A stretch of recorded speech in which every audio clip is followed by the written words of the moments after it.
Hey, welcome back to the Roman Lorenzo channel, and here today, to celebrate the release of the new Lanterns TV show, I thought it would be fun to review the last Green Lantern TV show, and one of my favorite shows. And with that, let's hop into Green Lantern, the animated series, TV show review.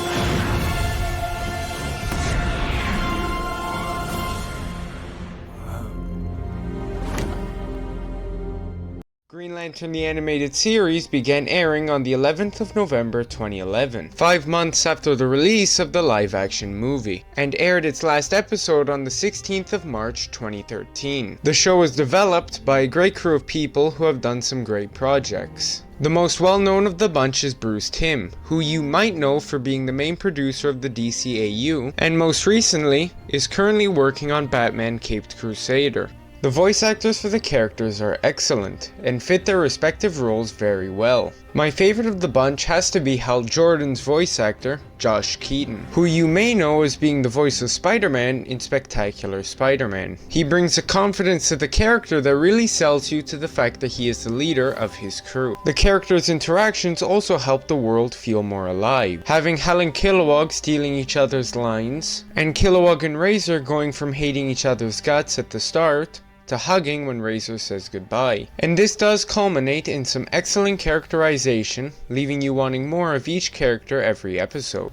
The show is 3D animated, with 2D animated images for the background shots, which allowed the animators to focus on perfecting the characters and the immediate surrounding scenery. As an example, the character designs were done to convey a portion of their character through them. Hal having a more classic attire, Kilowog has a more bulky and armored look, and Razor has a look that you could only really describe with his name. Though the 3D animation might look odd at first, I think that the show did benefit from the animation for one reason alone. It allowed the constructs to steal the show, because it allowed the animators to animate each core's constructs that little bit differently that propels it over their 2D animated counterpart. The Green Lanterns, as an example, have their constructs to be more firm to represent their will. The Red Lanterns have this more wavy and unconcentrated form of constructs, which does match well with their rage, and the Blue Lanterns have a more elastic type of construct to represent the elasticity of hope.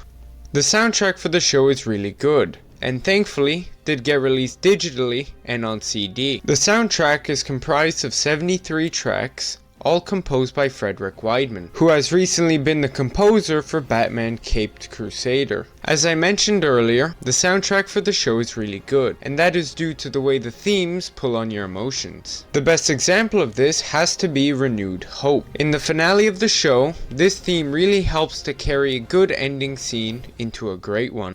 The show's 26 episodes follows a cohesive narrative structure split up between two 13-episode sagas. The first part of the show has the Red Lanterns launch an invasion against Oa, and the second part has the Anti-Monitor come to consume the galaxy. The part that I like most about this structure is that the two parts of the show almost feel like two separate seasons packed into one. This structure allows for the exploration of many different Lantern cores, references to different Green Lanterns like Alan Scott and John Stewart, appearances from other Lanterns like Guy Gardner, Tomar Ray, and Chip, allows the show to have experimental Elseworlds episodes like Steam Lantern, and also gives the show time to expand on the characters and their character arcs, instead of rushing through them.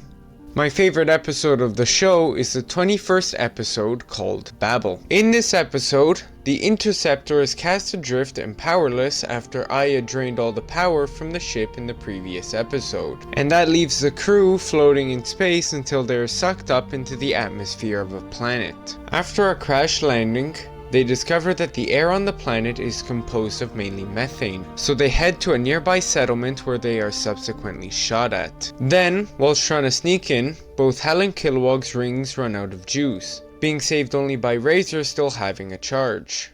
Once they sneak in, Razor's power ring also runs out of a charge, so the Lanterns are unable to communicate with each other. Then they are spotted by the alien goblin inhabitants and chased. Then they steal a vehicle and are unable to escape with the vehicle, and are subsequently knocked out and arrested. Once they wake back up, they find themselves in an arena where they need to fight this creature called Mother, and are only able to defeat Mother by Hal and Kilowog recharging their rings using the head of a manhunter that they found on Mother's chest strap. At the end of the episode, they return safely to the ship where their rings are all recharged, and they go back on their mission. The reason that this is my favorite episode is that the Lanterns need to go about the majority of the episode being unable to communicate with each other.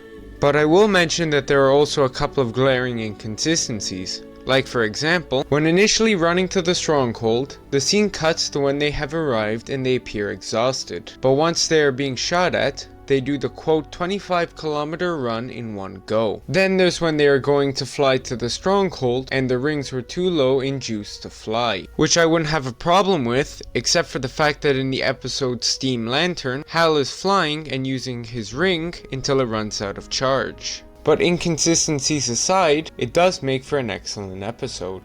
Green Lantern the Animated Series is a quality show that on release had good reception, so that leads me to ask the question, 13 years on from its finale, why hasn't a second season been made? And to answer that question, we need to go back to the Green Lantern movie. Due to the movie's box office bomb, toy stores had shelves full of Green Lantern products from the movie that weren't selling. So when a new kids animated show came out hoping to sell new Green Lantern toys, a problem emerged. And so toy stores stocked a limited supply of the toys, which kneecapped the potential revenue that a show of its scale and budget would have needed to be successful. So in January of 2013, 2 months before the finale of the show aired on Cartoon Network, Green Lantern the Animated Series was cancelled alongside Young Justice, and, unlike Young Justice, the show was never revived. Despite there being a lot of goodwill to the show online, and also having support from the creative team. Bruce Timm has said since the show's cancellation that the show was, quote, the best thing that he ever worked on that no one watched. And Giancarlo Volpe, a producer of the show, has been consistently talking about his desire to do a second season. So, before I wrap up, I would like to discuss what the second season could have been about. And to do that,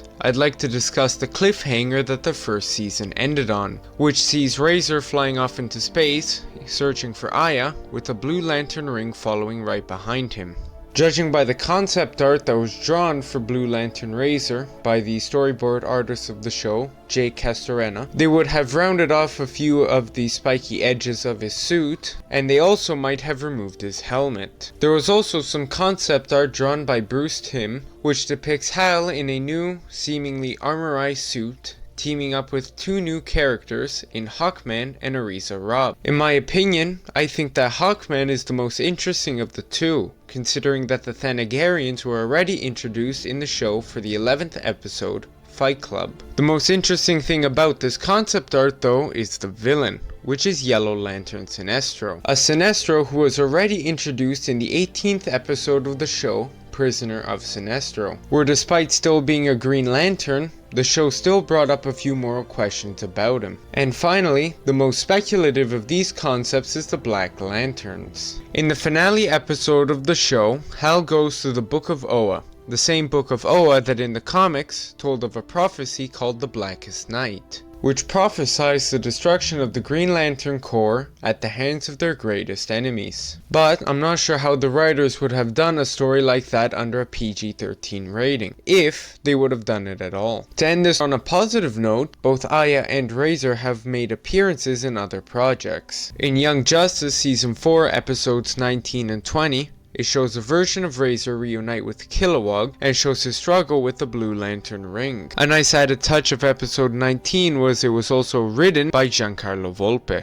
Then, in Justice League Action episode Barehanded, we get to see Aya make an appearance as a GPS with no memory of her origin, but with an inherent knowledge that she needs to look for something or someone. And finally, in Justice League Crisis on Infinite Earths Part 3, both Aya and a full Blue Lantern Razor make a cameo appearance together, slowly indicating throughout all of these different projects that they eventually found each other.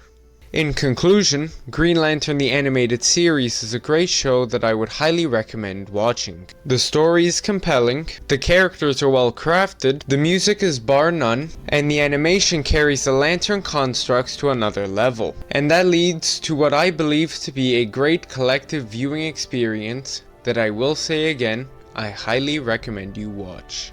Hi, thanks for sticking around to the end of the video. This video took a long time to make, so subscribing would be highly appreciated. Special thanks to Mr. Bones for editing this video. If you have any suggestions for a future video, let me know in the comments. And I guess that's all I've got. Bye.